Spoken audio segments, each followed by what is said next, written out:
Today I'm going to share a story. The man who kept waiting. Marcus was always telling himself he was about to change. Not today, but soon. Usually on Sunday night, he'd be sitting on the edge of his bed, thinking about everything he should have done that week. Then he'd make the same promise. Tomorrow, I'm getting serious. Tomorrow, he was going to wake up early, start working out, eat better, finally do something with the business idea he'd been talking about for years. He was going to get focused, get disciplined, get his life together. Then Monday morning came. The alarm went off. Marcus hit snooze. Then he hit it again. And again. By the time he got up, he was already behind. He rushed through the morning, skipped breakfast, sat in traffic irritated, and walked into work feeling tired before the day even started. He didn't hate his job. That almost made it worse. It was comfortable enough to stay, but not good enough to make him feel fulfilled. Most days looked the same. Same desk, same emails, same small talk. Same feeling that he should be doing something more with his life. Then 5 o'clock came. He went home, ate something, watched TV, scrolled on his phone, and told himself he'd try again tomorrow. One afternoon, Marcus ran into an old friend named David.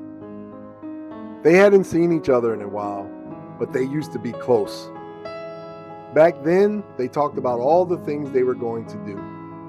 Start businesses, get in shape, travel, make money, build a better life. They had a lot of plans. Neither one of them had much follow-through. At least, that's what Marcus thought. But David looked different now. Not like a completely different person. Just healthier, sharper, more sure of himself. Marcus looked at him and said, "Man, what happened to you?"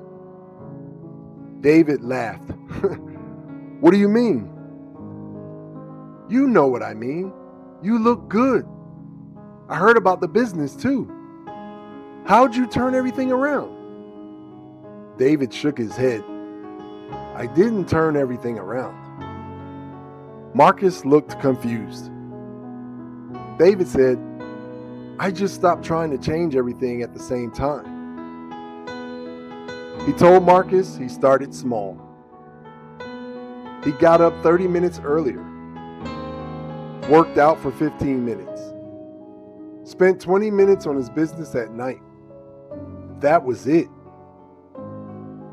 Marcus looked at him like there had to be more to the story. "That's all you did?" David shrugged. "Pretty much." Then he said, "I just kept doing it." Marcus nodded, but honestly, he didn't buy it. It sounded too simple. He thought changing your life was supposed to feel bigger than that. Like one day you wake up motivated. One day you finally know exactly what to do. One day the fear is gone, the plan makes sense, and everything clicks. David could tell Marcus wasn't convinced. So he said, "Look, you keep waiting to feel ready. You're probably not going to. Just start." That night, Marcus went home and sat on the edge of his bed. Same place he always sat. But this time, he didn't make another big promise. He just sat there for a while. He was tired, not only from work. He was tired of hearing himself talk about what he was going to do. Tired of starting over every Monday. Tired of getting excited about a plan, doing it for 3 days, then falling right back into the same routine. There was a sticky note on his mirror. He had written it months before. It said, "Start when you're ready." Marcus looked at it and almost laughed, because that was the whole problem.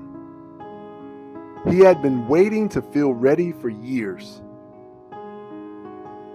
He pulled the note off the mirror, turned it over, and wrote, "Start anyway."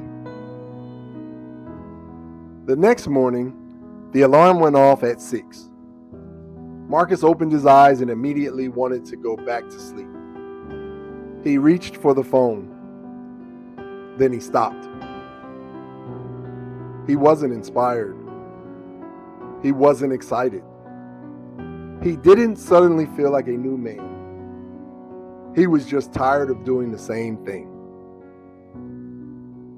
So he sat up, put his feet on the floor, and got dressed. He went outside and tried to run. It didn't go well. He made it a few minutes before he had to slow down. His chest hurt. His legs felt heavy. He felt out of shape because he was out of shape. Part of him wanted to go back home. Instead, he walked. That was all. He walked until he caught his breath. Then he walked a little farther. That night, he opened his laptop. He hadn't touched a business idea in months. He didn't know where to begin, so he started clicking around. He worked on a basic website. It looked bad. The colors didn't match. Half the buttons didn't work. He had no real plan. But something had changed. The idea wasn't only in his head anymore. It was ugly. It was incomplete. But it was real. The next morning was harder. A few days later, Marcus overslept. The week after that, he skipped 2 workouts. One night, he opened the laptop, stared at the screen for 5 minutes, and closed it. He still struggled. He still procrastinated sometimes. He still had days when he didn't feel like doing anything. The difference was, he stopped using one bad day as an excuse to quit. If he missed Monday, he came back Tuesday. If the workout was bad, he still counted it. If he only had 10 minutes to work on the business, he used the 10 minutes. He stopped trying to be perfect. He started trying to stay in it. A few weeks passed, then a few months. 5 minutes of running turned into 15, then 30. The rough website started looking like a real business. He made mistakes. He wasted time. He had to redo things. But he kept going. The biggest change wasn't the weight he lost. It wasn't the website. It wasn't even the business. The biggest change was that Marcus started believing himself again. For a long time, every promise he made to himself was just talk. So deep down, he stopped trusting his own words. But now, when he said he was going to do something, he had proof that he might actually follow through. Not every time, but more often than before. And that mattered. 1 year later, the sticky note was still on the mirror. Start anyway. His life wasn't perfect. The business wasn't some overnight success. He still had stressful days, still got tired, still got discouraged. But he wasn't waiting anymore. And that changed everything. Maybe you've been doing the same thing, telling yourself you'll start next week, next month, when work slows down, when you have more money, when you feel more confident, when you know exactly what you're doing. But you may not get that feeling. You may not wake up one morning suddenly ready. Most people don't. Sometimes you have to move while you're still unsure. You have to start while the plan is still messy. You have to do it while part of you is still afraid it won't work. You don't need to fix your whole life tonight. Just do one real thing. Take the walk. Open the laptop. Write the first page. Make the call. Record the video. Fill out the application. Clean up one part of the mess. Then come back tomorrow. That's how discipline starts. Not with some huge moment, not with a perfect speech, not with you suddenly becoming a different person. It starts when you do what you said you were going to do, even when it's small, even when nobody sees it, even when you don't feel like it.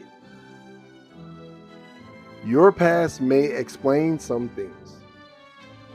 It may explain why you're tired, why you're afraid, why you've been stuck.